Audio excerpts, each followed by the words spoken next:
कधी कधी जनतेनं अपेक्षेपेक्षा जास्त झोळीत टाकलं की मग हव्यास वाढतो. भाजप आणि एकनाथ शिंदेंच्या शिवसेनेचं नेमकं तेच झालंय. जनतेनं त्यांना इतकं भरभरून मतदान केलं की आता या दोघांमध्ये वर्चस्वाची लढाई सुरू झालेली आहे.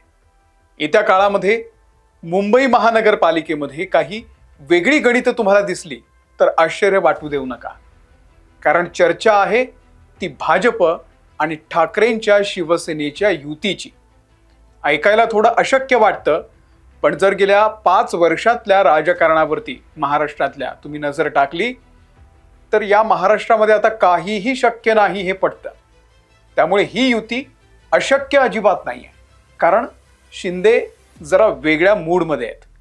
कल्याण डोंबिवली, ठाणे, उल्हासनगर, नवी मुंबई, शिंदेंना त्या ठिकाणी भरभरून यश मिळालंय आणि त्यामुळे त्यांचा आत्मविश्वास जो आहे तो दुणावलेला आहे.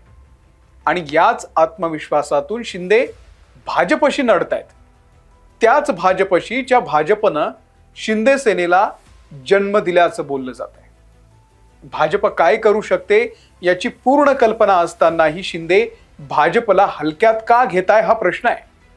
कल्याण डोंबिवलीमध्ये त्याची झलक आपल्याला दिसून आली आणि त्यामुळे भाजपही काही वेगळा पर्याय अवलंबतं का, आणि हा वेगळा पर्याय ठाकरेंच्या शिवसेनेचा असण्याची किती शक्यता आहे. मातोश्रीकडून भाजपला प्रतिसाद मिळतो का, या सगळ्यावरती आपण या व्हिडिओमधून बोलूयात. नमस्कार, मी अमोल किन्होळकर.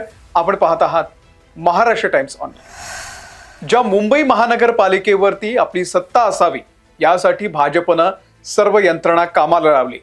भाजपनं मोठी ताकद लावून ही निवडणूक लढली, पण एक हाती बहुमताचा आकडा मात्र त्यांना गाठता आलेला नाहीये. शिंदेंच्या शिवसेनेसोबत त्यांनी युती केलेली आहेच आणि सेनेचा 29चा आकडा घेऊन बहुमत पूर्ण होत आहे. पण शिंदेंनी लगेच आपले नगरसेवक हॉटेलमध्ये नेल्यानं भाजप नाराज झालं. वरिष्ठांनीही नाराजी व्यक्त केली. दुसरीकडे एकनाथ शिंदे यांनी कल्याण डोंबिवलीमध्ये महायुतीच्या पाशवी बहुमत असूनही स्वबळावरती सत्तेचे प्रयत्न सुरू केलेले आहेत आणि त्यासाठी ठाकरेंचे मनसेचे नगरसेवक हाताशी घेऊन स्वतःचा सत्ता स्थापनेचा डाव टाकलाय. भाजप सोबत असा उघड उघड गेम करण्याची तयारी शिंदे सेना आणि त्यातही श्रीकांत शिंदे करतायत. उल्हासनगरमध्येही तेच झालं, बदलापूरमध्येही तेच झालं. ठाण्यात तर शिंदेंना क्लिअर कट बहुमत आहे. म्हणजे मुंबईमध्ये शिंदेशिवाय भाजप सत्ता स्थापन करू शकत नाही आणि इतर महानगरपालिकांमध्ये शिंदे स्वतःच धुरंधर समजत भाजपला दूर सारण्याचा प्रयत्न करताय हे स्पष्ट दिसतंय. त्यामुळे भाजपनंही आता इतर पर्यायांवरती विचार करायला सुरुवात केल्याचं कळत आहे. जर शिंदे कल्याण डोंबिवली, ठाणे, उल्हासनगरमध्ये भाजप सोबत उघड उघड खेळ करत असतील तर भाजप गप्प बसणाऱ्यातला पक्ष नाहीये. भाजपच्या काठीचा आवाज येत नाही. वळ उठल्यावरती कळतं नेमकं कुठे मारून गेलाय ते. त्यामुळे भाजपच्या समोर मुंबई महानगरपालिकेमध्ये पुन्हा ठाकरेंचा पर्याय उभा राहतोय. शत्रूचा शत्रू तो आपला मित्र हे सूत्र राजकारणामध्ये लागू पडतं. शिंदे सेनेचा जन्मच मुळात यातून झालाय. आता ठाकरे भाजपला पुन्हा साथ देतील का हा प्रश्न सगळ्यांच्या मनात आहे आणि त्याचं उत्तर संजय राऊतांनी अगदी 2 दिवसांपूर्वी दिलेलं आहे. जिथे अत्यंत अस्थिरता आहे तिथे आम्ही भाजपसोबत निर्णय घेऊ, पण शिंदे सेनेसोबत कधीही जाणार नाही असं मोठं वक्तव्य खासदार संजय राऊत यांनी केलेलं आहे. त्यामुळे इथे संजय राऊतांनी भाजपला अप्रत्यक्ष टाळी दिलेली आहे. मागे एकदा उद्धव ठाकरे म्हणाले होते की देवेंद्र फडणवीसांनी जर मातोश्रीवरची टीका बंद केली तर आमचं दार त्यांच्यासाठी उघड आहे.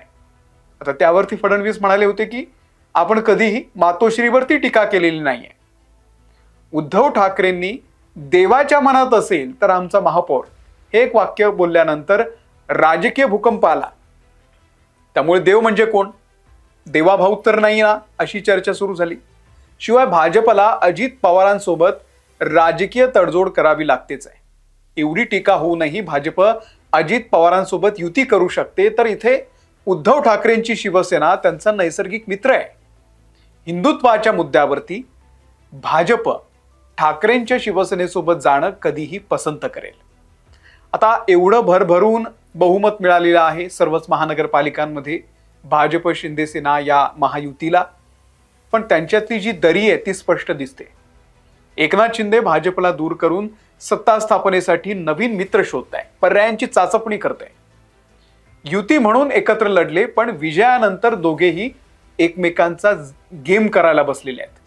दुसरीकडे दोन्ही ठाकरे बंधूंमध्येही फार काय बरं चाललेलं नाहीये.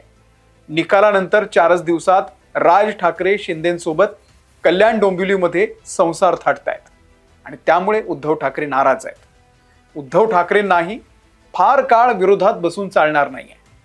त्यामुळे भाजपकडून जर नव्या समीकरणांचा प्रस्ताव आला तर ठाकरे नकार देतील अशी ही परिस्थिती नाहीये. शिंदेही भाजपशी वाकड्यात जाऊन उद्या बिनसलंच तर मित्र असावेत यासाठी प्रयत्न करतायत. शिंदेंनी नगरपंचायतीच्या पाठोपाठ महानगरपालिकेमध्ये क्रमांक 2चा पक्ष होऊन आपली ताकद दाखवलेली आहे. शिंदेंच्या राजकीय महत्वाकांक्षा मोठ्या आहेत. म्हणजे बघा ना, महायुतीला विधानसभेमध्ये मोठं बहुमत मिळालं होतं, भाजपला 132 जागा मिळाल्या होत्या आणि शिंदेंची अपेक्षा होती की आपल्याला मुख्यमंत्री करावं. जेव्हा त्यांना कळलं की भाजप मुख्यमंत्रीपद देत नाही तेव्हा ते दरेगावी निघून गेले. त्यानंतर परत आल्यानंतर त्यांनी गृह खात्याचा आग्रह मुख्यमंत्र्यांकडे धरला, देवेंद्र फडणवीसांकडे. ते सुद्धा फडणवीसांनी त्यांना दिलं नाही. ज्या नगरविकास खात्याचे ते सध्या मंत्री आहेत त्या खात्यातही फडणवीसांनी ढवळाढवळ केलेली आहे. अनेक नियुक्त्या रद्द केल्या आणि आर्थिक निर्णय मुख्यमंत्र्यांच्या म्हणजे फडणवीसांच्या संमतीने घेण्याचं बजावलेलं आहे. त्यामुळे शिंदेंची सत्तेत असूनही घुसमट होतीये हे दिसून येते. कधी कधी तर फडणवीस आणि शिंदेमधला हा जो दुरावा आहे तो स्पष्टपणे कॅमेऱ्यात सुद्धा दिसतो. लाडकी बहीण योजनेच्या श्रेयवादाचा मुद्दा देखील चांगलाच पेटलेला होता. शिंदेंच्या पक्षाचे तानाजी सावंत आरोग्यमंत्री असताना फडणवीसांनी 3000 कोटींचं कंत्राट रद्द केलं होतं आणि त्यामुळे शिंदे भाजपवरती नाराज आहेत आणि त्याचा पुढचा अंक महानगरपालिकेच्या निमित्तानं आता दिसतोय. शिंदेंचा मूड भाजपसोबत जाण्याचा नाहीये. त्यामुळे भाजपला आता दुसरा मित्र शोधणं अपरिहार्य आहे आणि शिंदे जर जड जात असतील तर पुन्हा एकदा ठाकरेंचा पर्याय भाजपच्या समोर दिसतोय आणि त्याचं पहिलं पाऊल कदाचित मुंबई महानगरपालिकेच्या निमित्तानं पडू शकतं. तुम्हाला काय वाटतं? मुंबई महानगरपालिकेमध्ये कोणती युती होईल? शिंदे मनसेला घेऊन आकड्यांची जोडणी करू शकतात की भाजप ठाकरेंना सोबत घेऊन शिंदेंना धक्का देणार, की अपरिहार्यता म्हणून जे सुरू आहे भाजप आणि शिंदे सेना महायुती तेच सत्ता स्थापन करणार? आम्हाला कमेंट करून तुमचं मतही सांगा. तुमचं काय अनालिसिस आहे? या व्हिडिओमध्ये इथेच थांबतोय. आमच्या महाराष्ट्र टाइम्सच्या यूट्यूब चॅनलला जर तुम्ही सबस्क्राईब केलेलं नसेल तर सबस्क्राईब करा. आम्ही फेसबुकवरती आहोत, तिथेही आम्हाला फॉलो करा. धन्यवाद.